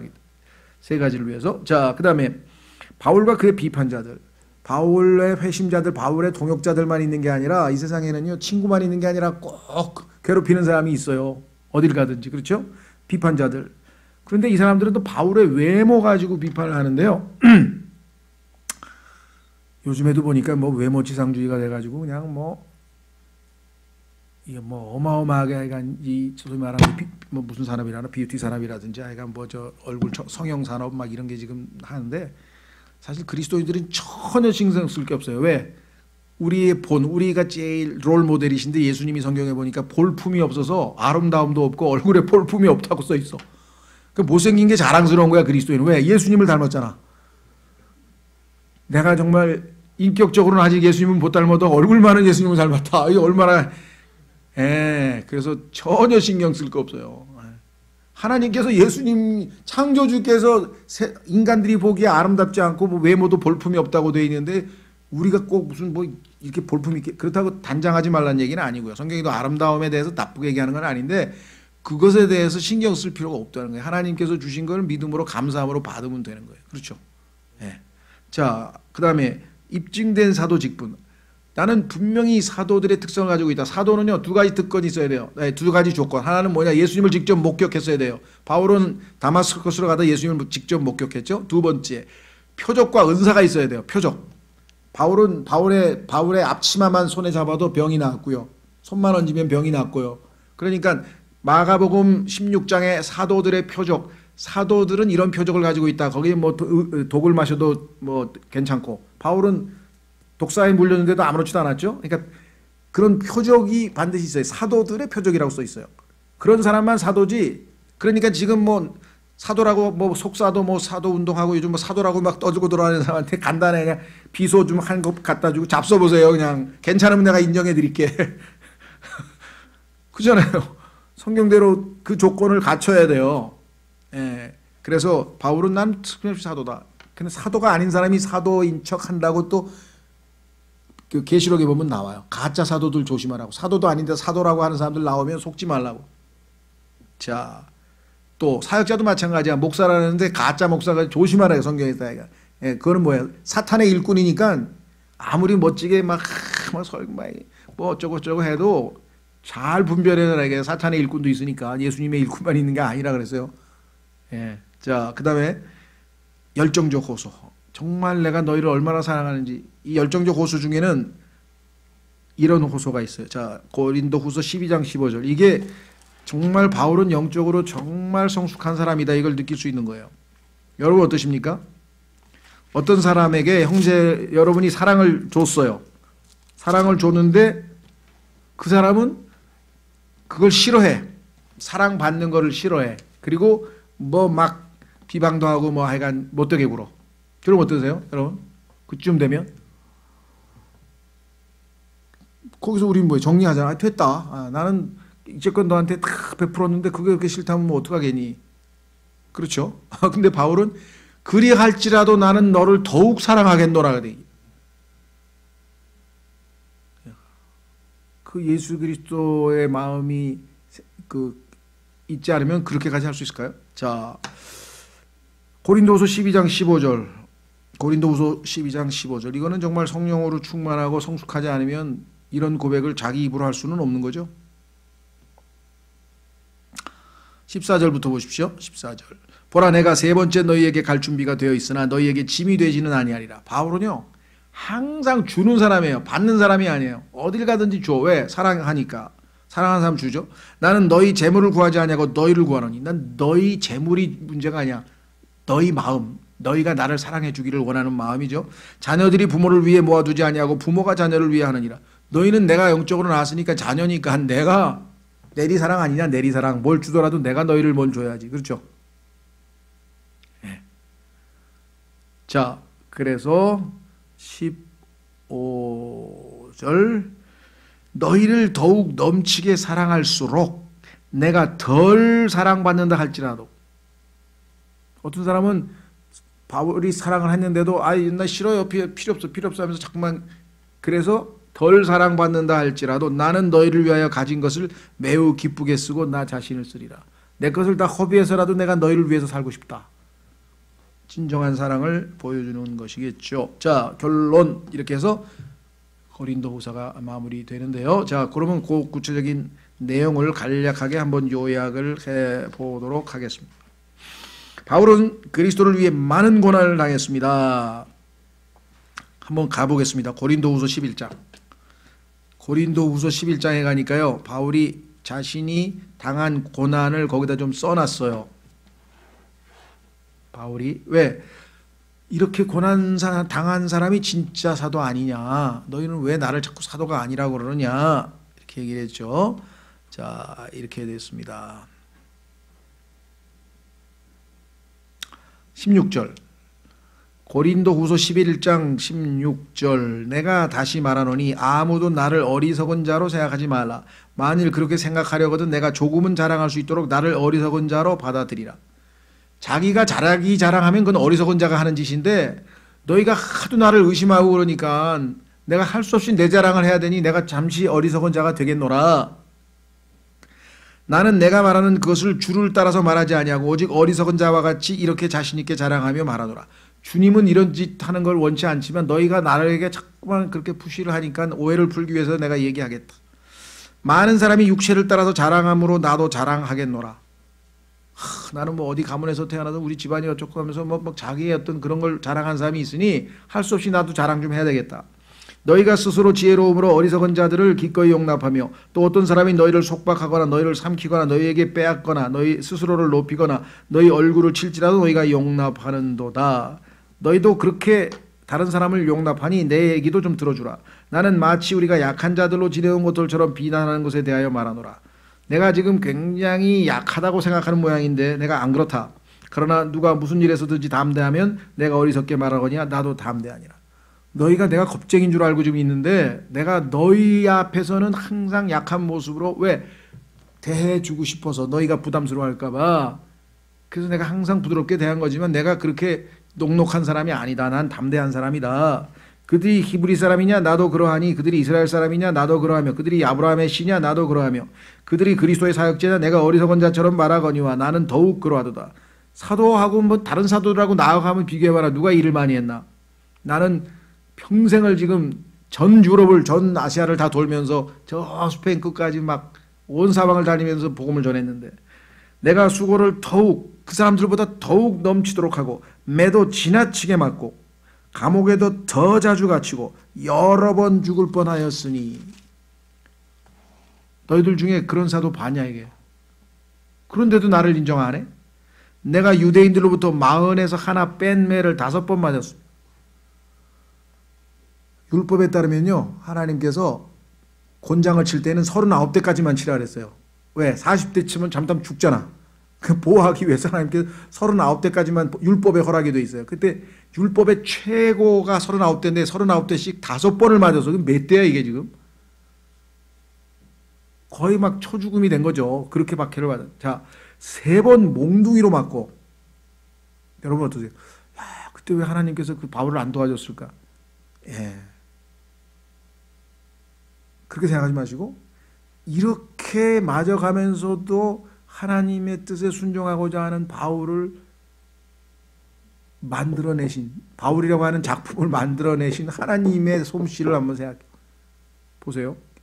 3번 몽둥이로 맞고 1번 돌로 맞고 3번 파선을 당하여 배가 3번이나 뒤집혔어요. 일생에 1번 뒤집히는 것도 경험하기 어려운 건데 3번 파선을 당하여 한밤과 한낮을 기쁨 속에 있었으며 24시간은 아예 구조선도 못 만나가지고 그냥 바닷속에서 둥둥 떠있대요. 자주 여행하면서 물들의 위험과 강도들의 위험과 내 동포로 인한 위험과 이교도들로 인한 위험과 도시에서의 위험과 광야에서의 위험과 바다에서의 위험과 거짓 형제들 가운데서의 위험을 당하였고 또 지치고 아프고 여러 번 밤을 새우고 굶주리고 목마르고 그 다음에 여기서는 금식은 자발적으로 하는 겁니다. 기도하기 위해서 너무 괴로운 일이 있어서 여러 번 금식하고 추위를 당하고 헐벗었노라. 밖에 있는 그 일들 외에도 이게 외적으로 어려운 환경에서 힘든 고난을 겪은 것은 물론이고 내적으로 마음도 괴로웠다. 이게 왜 괴로웠나 보세요. 내게 닥치는 것이 있으니 곧 모든 교회를 위하여 염려하는 것이라. 고린도 교회는 부도덕한 문제가 있죠. 고린도 교회에서 사도직을 뭐 도전을 하고 막 반역을 하고 대들지를 않나. 에베소 교회 갔더니 서로 싸워서 형제들끼리 뭐 싸웠다는 소리가 들리고 빌립보에서는 뭐 순두개하고 누구하고 뭐 또 말다툼을 했다고 들리고 예? 갈라디아 교회 갔더니 뭐 율법을 지켜야만 된다. 할례를 받아야 구원받는다는 이단이 들어와서 또 휘젓고 다니고 그냥 바울이 막 교회들 쭉 보면 그냥 여기는 이 문제 여기는 저 문제 막 그러니까 그거 기도하느라고 또 속은 속대로 타고 생각해 보세요. 이게 성경에서 최고로 하나님이 인정하는 크리스찬의 삶의 모습이에요. 뭐 만사형통에 그냥 모든 게 쫙쫙 풀리고 그냥 뭐 자식은 뭐 잘 되고 그냥 며느리는 말도 잘 듣고 뭐 이게 이렇게 돌아가는 게 크리스찬 인생이 아니에요. 이렇게 살지만 감사하고 기쁨으로 소망 가운데 주님이 주시는 소망을 상급을 바라보면서 기쁨으로 하루하루 승리하면서 기뻐하면서 살았어요. 그러니까 감옥에 갇혔어도 기뻐하라 기뻐하라 기뻐하라. 빌립보서 나중에 나오겠습니다. 오중에 하면 기쁨의 책이야. 기뻐하라 기뻐하라. 근데 감옥에 갇혀있어 지금. 이건 초월적인 삶이에요. 하나님께서 붙들지 않으면 이런 삶은 아예 살 수가 없어 인간으로서. 근데 하나님은 그렇게 살도록 하셔. 우리를 통해서 그렇게 영광을 받으신다. 예수님도 마찬가지고. 자, 그래서 여기 보시면 이런 고난을 많이 당했습니다. 자, 밑으로 갑니다. 교재로. 이 서신서에서 바울은 자신이 겪은 일들이 자신의 순전함을 입증한 내가 이렇게 고난을 당하면서도 하나님이 나를 사도로 부르셨기 때문에 충성되게 섬기지 않았느냐. 바울은 고린도 사람들에게 그가 약속했던 방문이 늦어진 이유를 설명하면서 그것은 자신이 변덕스러워서가 아니라고 변명합니다. 너희는 나를 변덕스러워서 온다고 했다 안 온다고 했다 막 이랬지만 안 간 이유는 뭐냐? 내가 가면 너희하고 나하고 지금 너무 불편해. 왜? 내가 지금 강력하게 책망하는 편지를 써버렸잖아. 그러니까 너희가 하나님의 말씀에 반응해서 회개하고 바울을 통해서 하나님이 우리에게 주신 말씀에 순종하자. 뭐 이렇게 좋은 소식이라도 들려와야 내가 만나서 반갑게 만나야 될 거 아니냐. 사실 바울이 고린도 방문을 연기한 것은 그가 고린도 성도들의 마음을 상하게 하고 싶지 않았고, 아까도 말씀드렸죠. 그의 방문이 고통스러운 방문이 되기를 원치 않았기 때문이었습니다. 만나서 반갑게 대하고 싶었는데, 바울은 교회에서 축출되었고 아니고 되었던 아까 쫓겨났었죠. 그 부도덕한 짓을 해서 축출되었던 형제가 회개하였다는 소식에 얼마나 기뻐했는지를 원하면서가 아니라 말하면서 그를 용서하고 다시 교제 안으로 받아들이도록 권면했습니다. 진짜 회개했으면 다시는 그렇지 않겠다고 이제 회중들 앞에서 얘기하고 회개하고 정말 기도 부탁도 하고 이렇게 했으면 받아들이라 이거야. 왜? 그가 자라온 환경 속에서 그런 죄들이 이미 너무 익숙해져 있어서 그렇죠? 저질렀지만 정말 하나님 앞에 새롭게 출발한다면 기회를 줘라. 그는 지난번에 첫 번째 서신은 그들이 바울의 사도로서의 권위에 순복하기를 보기 위한 테스트였음을 설명합니다. 고린도 전서를 보냈는데 뭐 지가 뭐 사도도 아닌데 왜 이런 편지 보내? 뭐 이러면 그런데 그 편지를 보냈더니 사도의 권위를 인정하고 그 말씀을 하나님의 말씀으로 받아들였잖아요. 자, 그리고는 그는 타오르는 열정으로 사도 직분의 영광스러움을 언급하면서 고린도 성도들이야말로 자신이 사도임을 입증하는 살아있는 증거. 내가 너희에게 하나님이 나를 너희한테 보내서 너희가 복음을 받아들여서 예수님을 믿고 교회가 세워졌으면 너희가 증인 아니냐. 내가 사도 맞네. 왜? 하나님이 나를 보냈으니까 너희한테 간 거 아니냐. 보내심을 받은 자 맞네. 이렇게 돼 있죠. 자, 바울은 고린도 성도들이 복음 안에서 신실하게 동역해 준 것에 감사하고 자신의 마음이 늘 그들을 향해 완전히 열려 있음을 확실히 약속합니다. 그는 그들로 세상으로부터 성별된 삶을 살 것을 촉구하고 벨리알과 그리스도가 무슨 상관이 있느냐. 그렇죠? 네, 세상에 있는 것들을 사랑하지 말라 하면서 그 세상에 대한 얘기를 많이 하죠. 그래서 성별된, 즉 세상으로부터 구분된 성별된 삶, 거룩한 삶을 살 것을 촉구하고 다시 한번 그가 사용했던 날카로운 언어에도 불구하고 그는 여전히 그들을 깊이 사랑하고 있다는 것을 그들에게 확신시키고 있습니다. 하나님께서 강한 책망을 하도록 나에게 시키셔서 내가 고린도전서를 강한 책망과 더불어 보냈지만 내 마음은 그게 아니었다. 너희를 향한 사랑이 여전하다라는 것을 확인시켜 주고 있습니다. 뒤이어 그들의 재정 지원에 대해 언급하면서 그리스도인들이 돈에 있어 어떻게 청지기로서 살아가야 하는지에 대해 명백한 어조로 설명. 그리스도인이 아까도 얘기했죠. 돈을 버는 이유 3가지고요. 그 다음에 하나님 앞에 헌금을 하는 자세 또 3가지 이렇게 딱 나와 있다. 정확하게. 그러니까 잘 확인해 보시면 되겠고 끝부분에서 바울은 자신의 외모에 대한 상당히 많은 언급을 합니다. 여기서 외모는요, 요즘 얘기하는 그냥 단순한 외모가 아니라 여러 가지 외적인 조건을 얘기합니다. 그러니까 뭐 키도 있을 수 있고 얼굴도 있을 수 있고 언변, 말주변도 있을 수 있고 그렇죠? 예, 이런 여러 가지 외적인 조건들. 그래서 이것을 우리가 아는 것처럼 얼굴이란 표현이나 성경에 보면은 영어로는 person이라고 해서 person. 하나님께서는 사람을 외모로 취하지 아니하신다 했을 때 할 때는 단순한 얼굴 외모뿐만 아니라 그 사람의 직업, 그 사람의 능력, 그 사람의 뭐 그렇죠. 요즘 얘기하는 그 뭐라고 표현해야 되나 스펙 뭐 이런 걸 가지고 하나님께서 그 사람 평가하는 게 아니고 왜? 그 사람의 속마음이 순수하고 하나님을 사랑하고 그 속마음을 항상 본다 그랬죠. 대표적인 경우가 어디였습니까? 성경에 보니까 사울이라고 하는 사람이 하나님의 뜻에서 벗어나서 이제 너는 이제 여기까지. 그래서 하나님께서 이제 왕에서 내려오게 하고 그 다음 이스라엘의 제2대 왕을 뽑아야 되겠는데 왜? 이 왕은 백성들이 원했던 왕이기 때문에 결국은 정말 이 하나님 보시기에 불순종으로 이제 떨어져 나갔고 하나님께서 자신의 마음에 드는 왕을 하나 선택을 했는데 사무엘에게 가서 저기 누구 집에 가서 가봐라. 이 세 집을 가봐라. 갔더니 보니까 뭐 첫 번째 형서부터 시작해가지고 쫙 나오는데 보니까 와 뭐 그냥 너무나 늠름하고 훌륭한 사람들이 있어서 아, 이 사람을 왕으로 시키냐면 아니라. 둘째입니까? 아니라. 셋째입니까? 아니라. 나중에 여기 또 더 아들 없습니까? 하나님이 다 아니라 그러시네.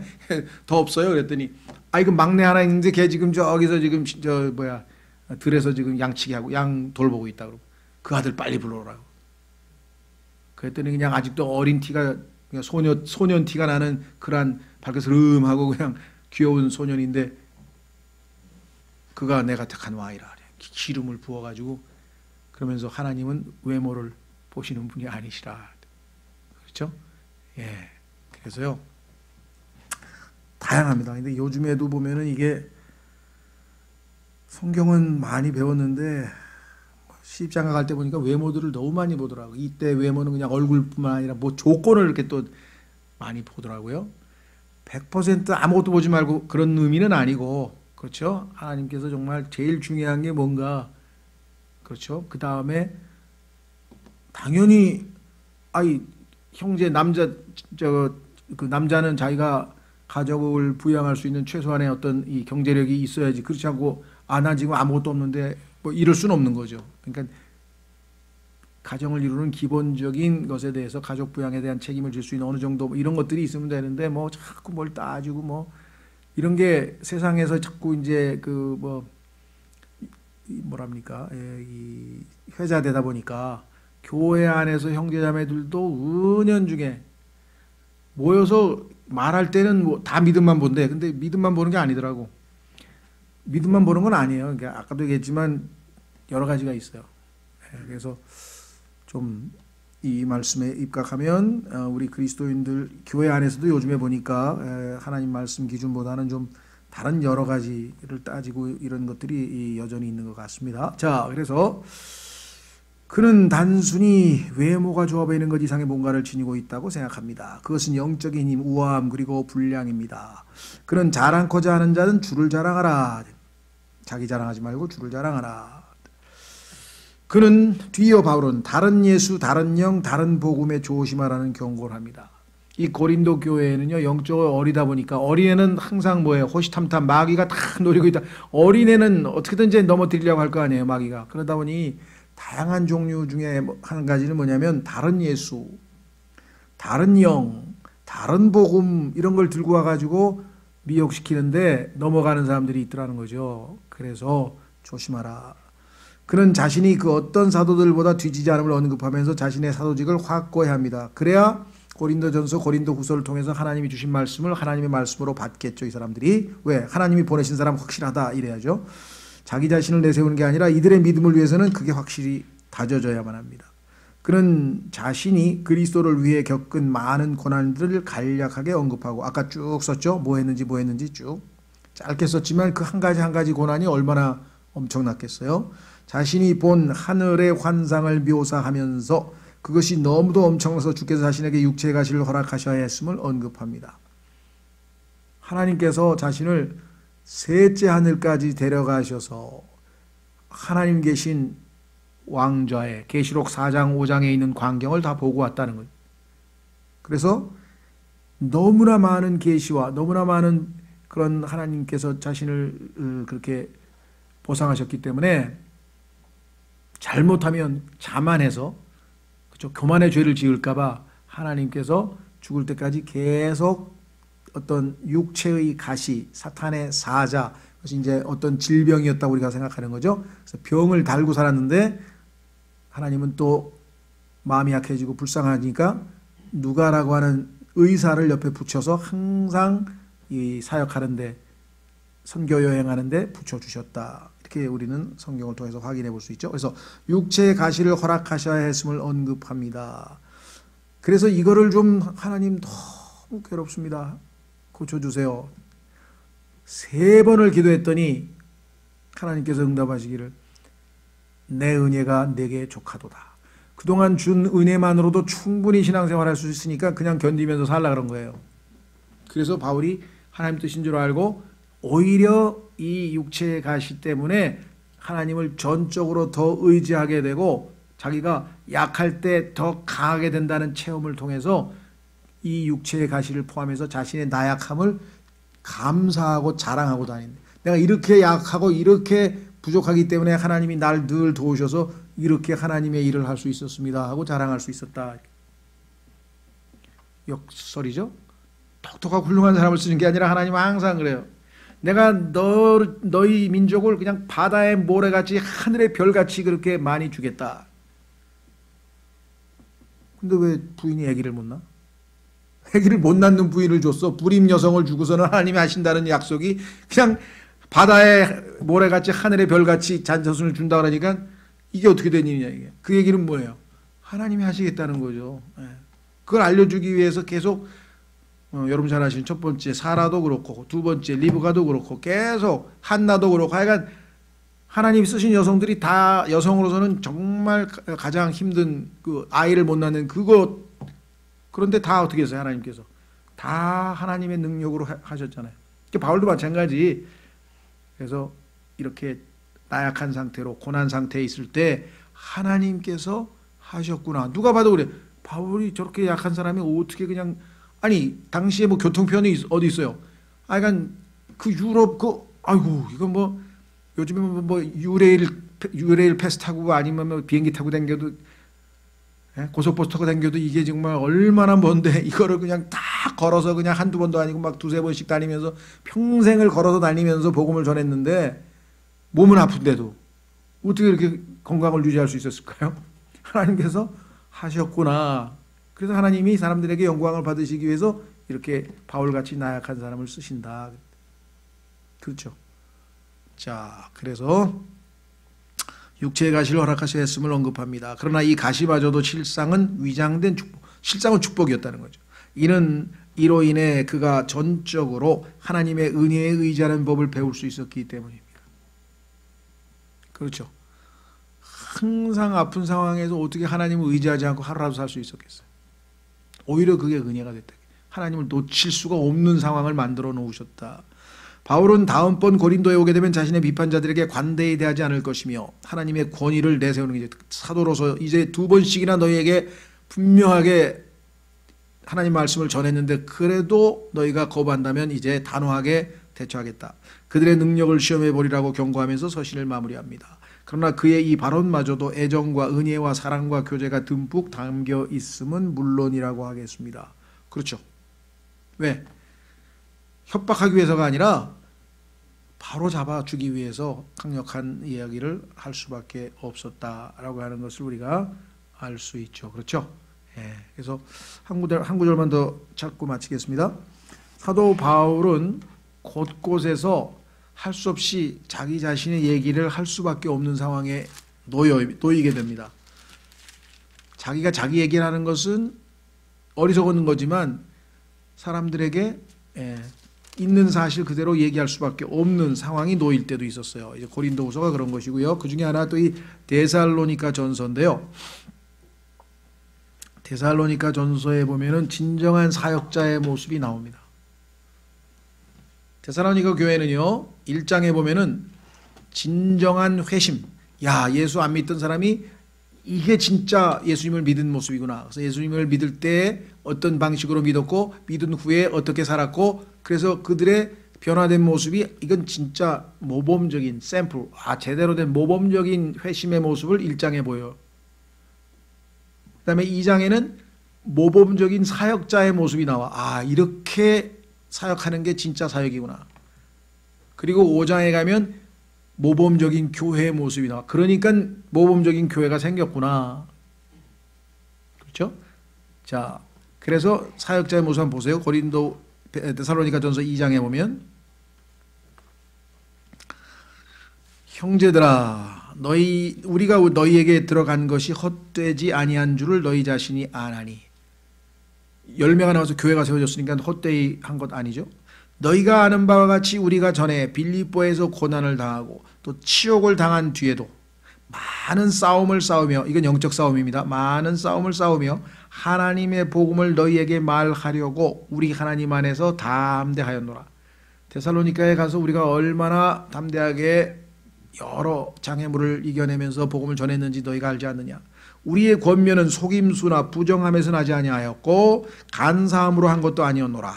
다만 우리는 하나님의 허락을 받아 복음을 위탁받은 대로 말하노니, 하나님이 우리에게 주신 대로 복음을 있는 그대로 전했을 뿐이다. 순수하게.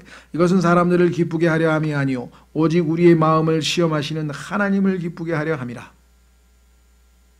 오늘날 사람을 기쁘게 하고자 하는 사역자들이 얼마나 많습니까? 그죠? 하나님을 기쁘게 하려. 너희가 아는 바와 같이 우리가 어떤 때에도 아첨하는 말들이나 탐욕의 탈을 사용하지 아니하였나니. 아첨, 탐욕, 우리는 이런 방식으로 사역하지 않았다. 하나님께서 증인이시니라. 우리가 그리스도의 사도로서 부담을 줄 수도 있었으나, 사도니까 복음을 전했으니까 얼마든지 예를 들면 필요한 어떤 그 물질적인 도움을 받을 수도 있었지만, 너희에게서든지 다른 사람에게서든지 우리가 사람들에게서는 영광을 구하지 아니하였고, 유모가 자기 아이들을 돌보듯 너희 가운데서 부드러운 자가 되었노라. 영적으로 아직 어린 사람들이니까, 이제 막 예수님을 믿기 시작한 사람들이니까 이 사람들에게는 정말 부드럽게 유모처럼 되었다. 우리가 이같이 너희를 다정하게 사모하여 하나님의 복음뿐 아니라 우리 자신의 혼까지도 너희에게 기꺼이 나누어 주고자 함은 너희가 우리에게 소중하였기 때문이다. 하나님께서 나를 사용하셔서 복음을 전하게 하시고 그 복음을 듣고 예수님을 믿고 거듭나서 하나님의 자녀가 된 너희들을 내가 어찌 사랑하지 아니하겠느냐. 복음만 주고 싶은 게 아니라 내 자신을 다 내어 주어서 너희에게 다 희생하고 모든 걸 주고 싶은 자들 아니냐. 형제들아, 우리의 수고와 해산의 고통을 너희가 기억하나니 우리가 너희 중에 아무에게도 폐를 끼치지 아니하려 하였으므로 밤낮으로 수고하며 텐트 만들어서 팔아서 먹을 거, 우리가 먹을 거 다 먹고 또 더 여분으로 벌어서 너희에게 헌금까지 하고 너희에게 하나님의 복음을 선포하였노라. 믿는 너희 가운데서 우리가 얼마나 거룩하고 옳고 흠없이 처신하였는지에 대하여는 너희가 증인이요 하나님도 그러하시는도다. 너희가 아는 바와 같이 우리가 너희 각 사람에게 아버지가 자기 자녀들에게 하듯 권면하고 위로하고 명하였노니, 이것은 너희를 부르사 자신의 왕국과 영광에 이르게 하신 하나님께. 자, 하늘나라에 가는 건 결과지만요, 이 땅에서 궁극적으로 우리의 관심은 하나님께서 우리에게 예비해 놓으신 영광과 그 다음에 왕국이죠. 하나님께 너희가 합당히 걷게 하려 함이라. 이와 같은 사도가 있었기에, 이와 같이 하나님 보시기에 올바른 사역자가 있었기 때문에 3주밖에, 바울이 딱 3주 사역을 하고 박해를 받아서 떠날 수밖에 없었는데도 그 3주 동안의 사역을 통해서 데살로니가 교회는 아주 튼튼하게 아주 훌륭하게 잘 성장했다. 그렇죠? 그래서 정말 이 사역자들의 책이라고 알려져 있는 고린도후서, 그러나 사역자들만의 책은 아니고 누가 됐든지 간에 어떠한 상황과 어려움에서도 우리가 하나님을 통해서 하나님께서는 얼마든지 우리의 신앙 삶이, 신앙 생활이 가능하게 하시는 분이시다. 좌절할 필요가 없어요. 아무리 어려운 상황에서도 하나님은 능히 우리에게 승리를 주실 수 있는 분이시다. 그것을 우리가 고린도후서를 통해서 우리가 배울 수가 있겠죠. 앞으로 여러분들이 기회 있을 때 더 읽어가 보시고요. 다음 주도 정말 성경에서 갈라디아서, 에베소서, 골로새서 이 세 서신서는 신약 교리의 핵이에요. 핵. 우리가 치면은 우리가 핵이라는 거 아시죠? 핵심. 그냥 아주 제일 깊이 있고 핵심적인 내용이 갈라디아서, 그 다음에 에베소서, 골로새서.